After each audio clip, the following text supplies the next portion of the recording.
there is something deeply invisible, almost secret, inside the minds of people who grew up in the 1980s. It doesn't show up in old photos, and it's not captured in the movies that defined the decade. It hides behind that strange blend of early independence, razor-sharp nostalgia, and a kind of loneliness that never felt tragic. This video opens the door to the psychological architecture of a generation shaped without the internet, without constant supervision, and without emotional cushioning. A generation that learned how to survive the world long before it ever understood it.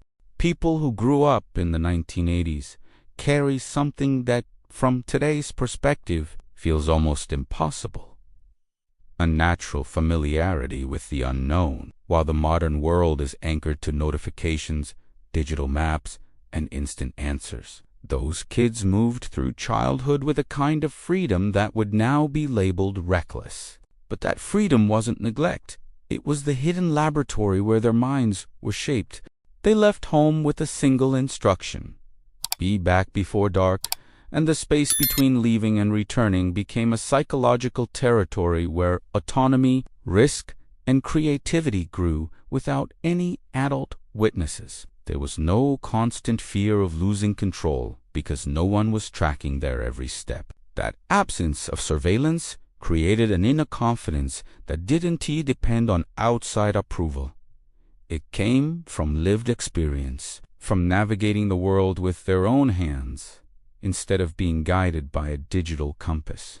Being a child in the 80s meant figuring out the world without adults constantly translating every situation for you. The streets, empty lots, neighbors' backyards, and even the invisible borders of the neighborhood formed a map, learned through experience, not explanation. Decisions happened organically.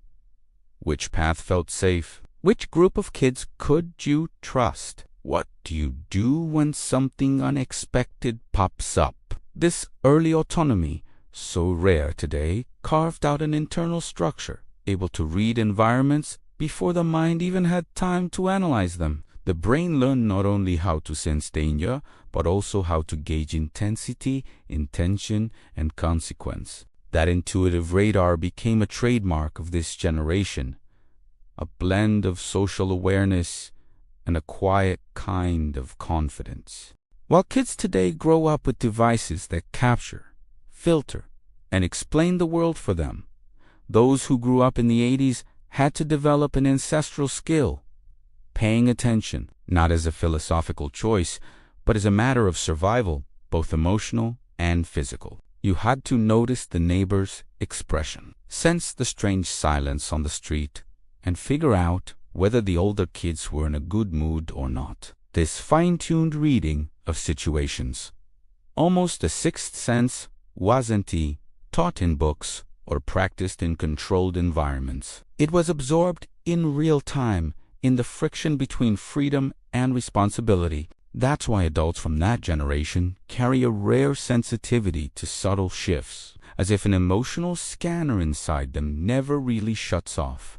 The curious part is that this autonomy didn't cause isolation. It created connection. Without adults mediating every interaction, kids had to develop their own social logic. Fights were settled on the fly. Agreements just happened. Alliances shifted, evolved, got tested, and by the end of the day, all of it contributed to a deep understanding of human coexistence.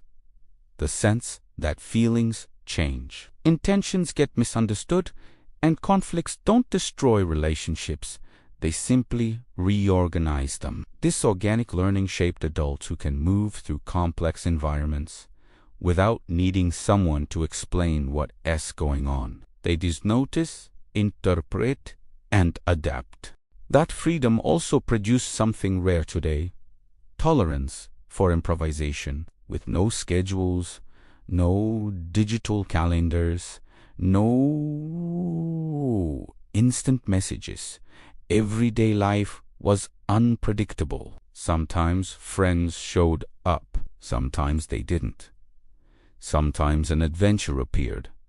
Sometimes you just wandered around. And quietly, This uncertainty trained the brain to handle the unexpected without spiraling into anxiety. Life didn't have to be perfectly organized to work. The acceptable chaos of the 80s became an emotional muscle that's still active today. The ability to adapt, improvise, and keep going even when nothing is under control. Living without constant supervision also meant taking responsibility for mistakes immediately and without cushioning. If you got hurt, you dealt with it. If you broke something, you owned up to it. There wasn't a safety net of adults ready to smooth out the consequences. This created a sense of causality that's fading in the modern era. Adults from that generation intuitively understand that consequences are part of life, that mistakes aren't moral failures but mechanisms of recalibration. This understanding shapes a more balanced way of handling pressure, failure, and responsibility. And that's why so many of them carry a resilience that feels almost instinctive, even if they don't realize it. In the end, that lack of supervision created something that deeply defines the psyche of this generation. The feeling that the world is navigable, not because it was safe, it wasn't, but because they learned early on that risk wasn't the enemy. It was simply a variable. Today, that shows up as a quiet sort of confidence, the subtle sense of I've handled worse that carries them through crises, changes, and challenges. This inner steadiness didn't come from motivational speeches, but from real falls, bad decisions, improvised adventures, and returning home to adults who didn't ask for every detail, just whether you got back okay. For kids who grew up in the 80s, boredom wasn't an enemy, it was a doorway. Today's world treats boredom as an emotional meltdown, something to be cured immediately with screens, notifications, and non-stop stimulation. But back then, the long, silent afternoons were part of the fabric of life. There were no screens to devour your attention, no instant distractions to fill every minute. The emptiness was real, unavoidable, and deeply educational. Children had to sit with themselves long enough for the mind to start moving, poking, provoking, turning nothing into something. This subtle, almost invisible process shaped adults who can pull meaning out of silence, who don't fear pauses, and who still find ideas in the spaces where others feel only anxiety. Boredom was also a generator of experimentation, with no pre-planned scripts, no videos suggesting activities, no algorithms steering interests. Kids from the 80s explored their inner possibilities. They invented games without manuals, created stories that would never be written down, built entire worlds inside their heads. That unguided freedom helped form brains capable of producing original ideas instead of simply repeating external stimuli. Rather than consuming content, they produced their own meaning, and this ability to create something out of the void is what sets many adults from that generation apart today. The capacity to think independently, to imagine before having references, to build before seeing the blueprint. Silence played another crucial role.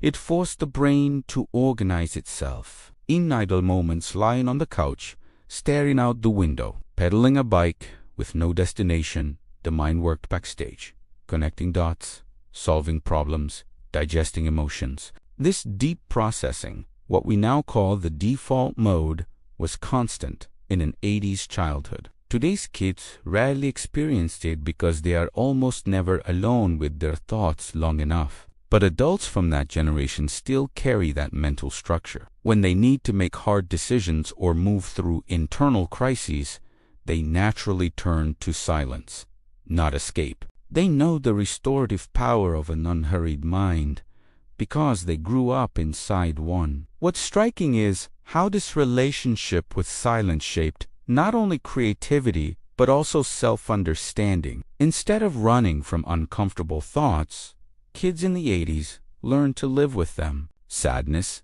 irritation, frustration, all of it had to be processed internally. There were no easy escapes, no instant valves. It was the crumpled pillow, the ceiling stared at in quiet, the solitary bike ride, the time it took to figure out what was happening inside. This built a rare form of emotional introspection. Adults from that generation know their own minds because they were forced to inhabit them. It created a depth that shows up as a kind of quiet maturity. And there was a powerful side effect: patience. While the modern world trains people for immediate reward, the 80s trained minds to wait and wait a lot. Boredom developed tolerance for delay, frustration, and the slow unfolding of things. Anyone who grew up in that decade understands instinctively that payoff comes later, that the best experiences require anticipation, that value is something built over time. This patience shapes adults who are more resilient, less impulsive, able to tolerate emotional silence in life's delays without falling apart. It's an old skill, but increasingly rare. Contrary to what many believe, boredom didn't represent a lack of stimulation. It represented space, an internal space where ideas germinated without interference. When two 80s kids said, "There's nothing to do," that nothing was raw material. Give it a few minutes and the mind would find a way through an improvised game, a strange invention, a wandering exploration, a random conversation. That spontaneous impulse to turn emptiness into something functional or fun became a permanent psychological trait. Today, adults from that generation can create meaning where others see stagnation, can find alternatives where others freeze, can imagine exits where others only see walls. The most fascinating part is that this mental training wasn't planned, it just happened. The lack of distractions and the constant presence of silence created robust minds capable of handling internal contradictions, loose thoughts, turbulent emotions, and long periods of introspection without panicking. This explains why so many people who grew up in the asterisk 80s seem emotionally sturdier in moments of uncertainty. They learned early on that discomfort doesn't have to be escaped, it can be crossed.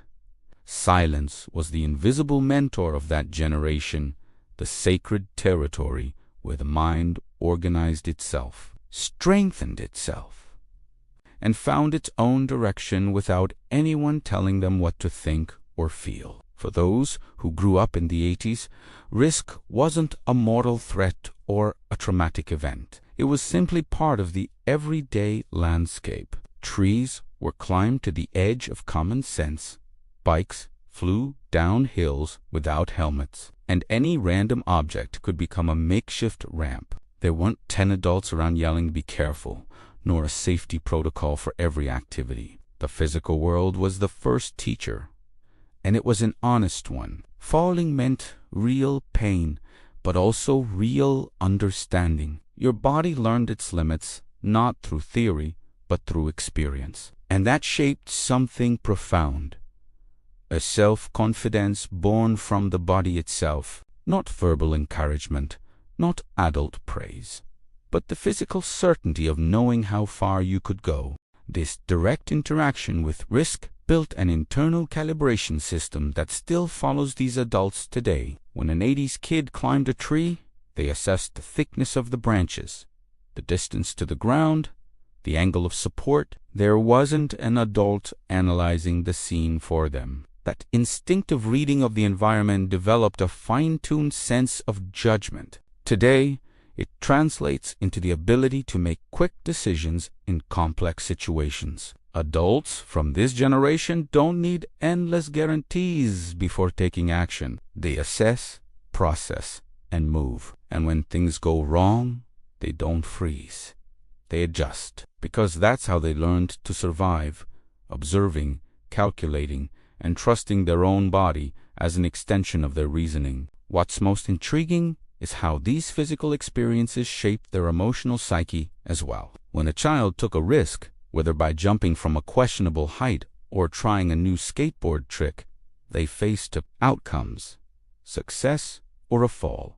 Both taught something essential. Success brought euphoria and competence. A fall produced pain, frustration, and, more importantly, another chance to try again. This cycle, repeated countless times, created a familiarity with failure, not as a source of shame, but as an automatic response. Get up, wipe it off, adjust the strategy. Adults from this generation carry this emotional engineering. They don't collapse in the face of failure because their bodies lived through 1,000 small failures and survived every one of them. This constant dance with risk also cultivated courage. Not the cinematic kind, but everyday courage. Stepping into the unknown, trying despite the lack of guarantees, trusting your own judgment. Modern children rarely experience courage in this form because they are surrounded by emotional and physical cushioning. But in the 80s, courage was simply the price of participation in life. When you rode with no hands, crossed a river on slippery stones, or chased a ball without calculating the impact, you were training the muscle of bravery. Today, this shows up as a kind of quiet firmness. Adults who don't dramatize uncertainty, who don't freeze in the face of the unpredictable, who walk into challenges with a sort of wildness. Another overlooked detail: 80s kids learned to distinguish real risk from imaginary risk. This ability developed gradually. At first, everything seemed scary, but as they experimented more, they learned nuance. The thick branch holds weight, the thin one doesn't. The gentle hill allows control, the steep one doesn't. Shallow water is safe, murky water demands caution. Repetition sharpened the internal radar. Today, adults apply that same logic to emotional and professional life. They can tell the difference between real danger and manufactured anxiety. They know when to back off and when to move forward. That clarity comes from a childhood where the physical world was one giant decision-making simulator without a tutorial. Trial and error learning also created a very specific kind of tenacity. When something went wrong, a ramp broke, the ball got lost, a scrape burned, there wasn't an adult running over to reorganize the environment and soften the experience. Pain was part of the deal. And pareidolia, this created emotional security, not trauma. The brain learned that pain doesn't mean disaster. It simply means pain, and pain pursues. This undramatic relationship with discomfort is one of the strongest psychological inheritances of that generation. It allows these adults to face major life changes with solidity, to endure pressure without imploding, and to handle loss without losing themselves. Risk also shaped another crucial skill: improvisation. When the environment wasn't 100% safe, kids had to come up with quick solutions. If a branch broke, they used another route down. If the ramp collapsed, they built a better one. If the game got dangerous, they changed the rules. This mental flexibility became part of their structure. Today, in both professional and emotional environments, adults from this generation show an impressive ability to adapt. They don't wait for the perfect scenario, they act within the imperfect one, shaping it as they go. Risk didn't make them reckless, it made them problem solvers. The body taught the mind to think quickly, practically, and resiliently. And that silent engineering accompanies them into adulthood. An 80s childhood also had something that today feels almost impossible: long periods of complete solitude, not painful solitude, but physical, spatial, everyday solitude. Your parents went to work, you came home from school, unlocked the door, and stepped into a quiet house. There was no drama in this. Silence didn't threaten you.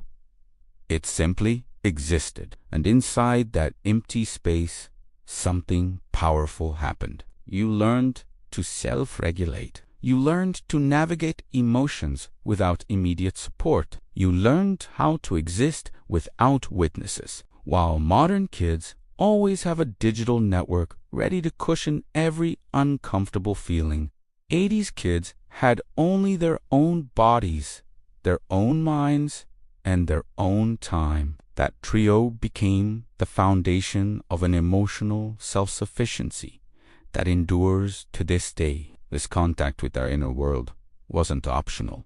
It was a routine. You came home, made a snack, turned on the TV, did your homework, all without external instructions. And contrary to what modern specialists might claim, this didn't create emotional abandonment. It created competence. The absence of constant supervision forced the brain to build its own stability mechanisms. What do I do now? How do I fix this? How do I calm down if I'm frustrated? What do I do with this strange feeling in my chest? The environment didn't solve your problems. You did, and that created adults who confront emotional tension without falling apart, because they learned early on that the inner world isn't an enemy to control, but a territory to understand.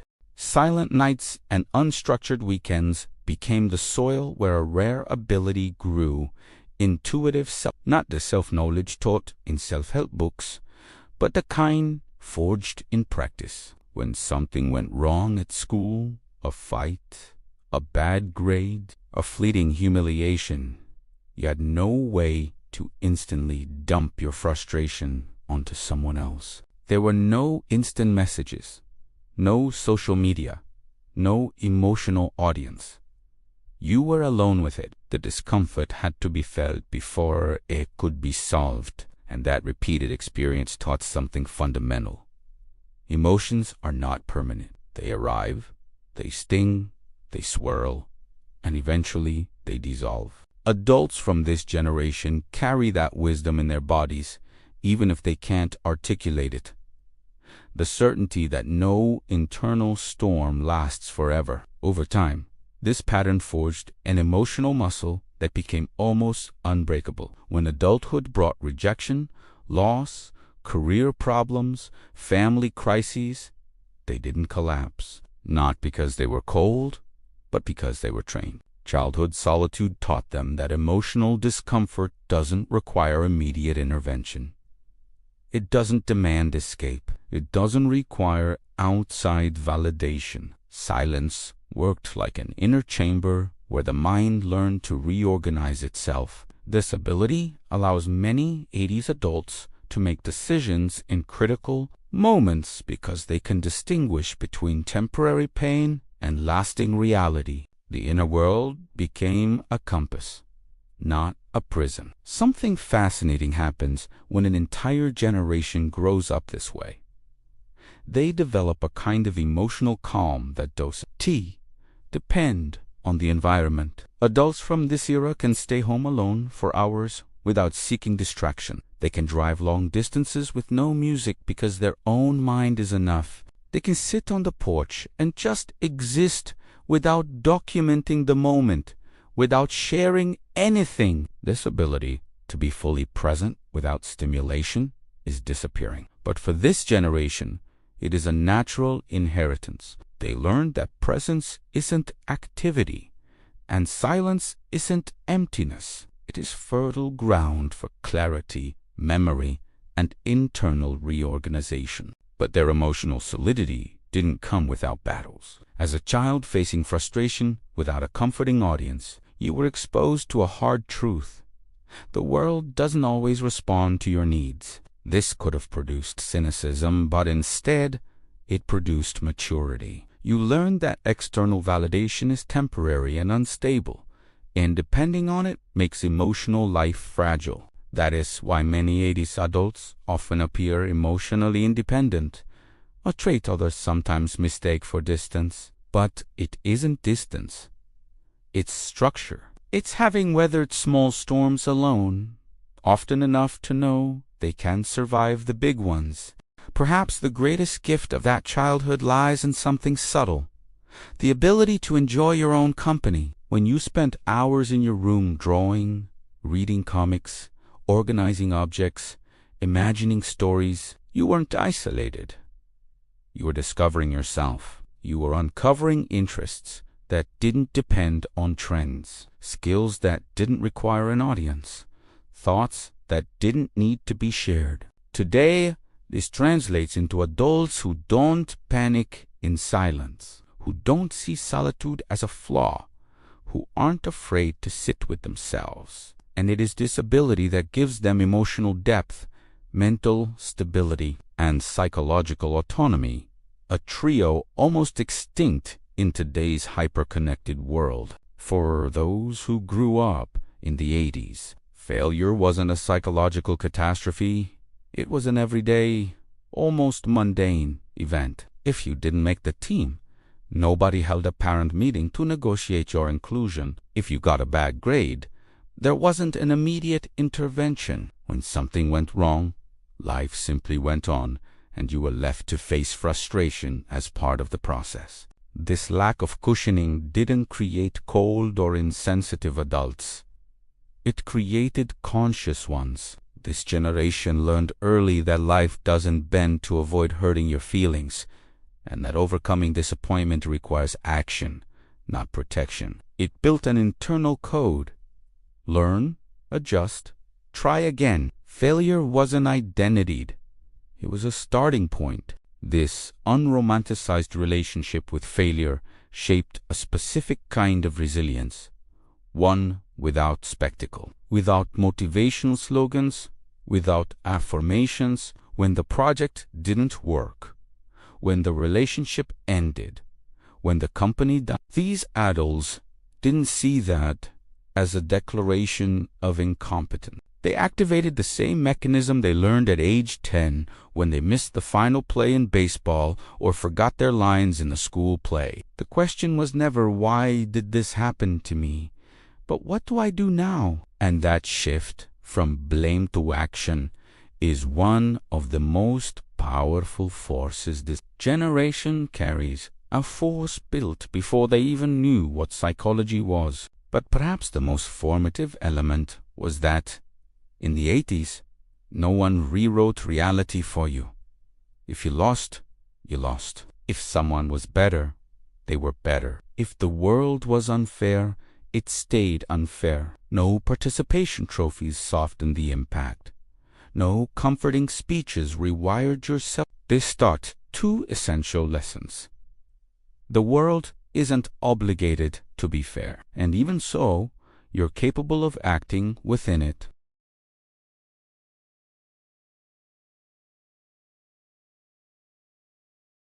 It produces adults who aren't intimidated by difficulty because their brain was trained to move through discomfort rather than avoid it.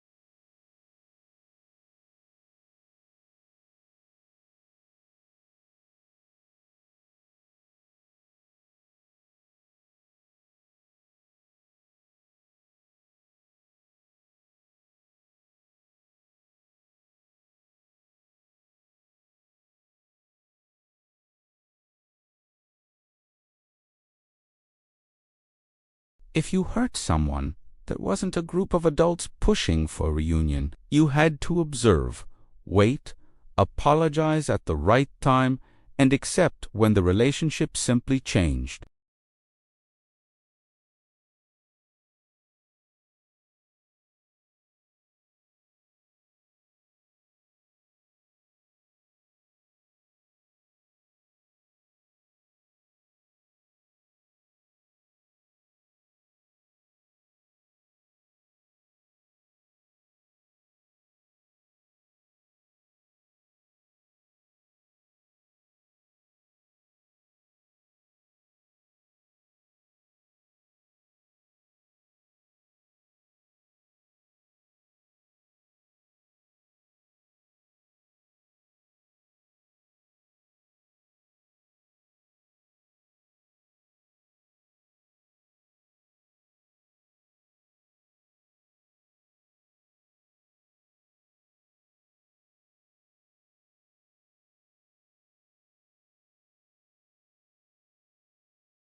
And so we reach the deepest point.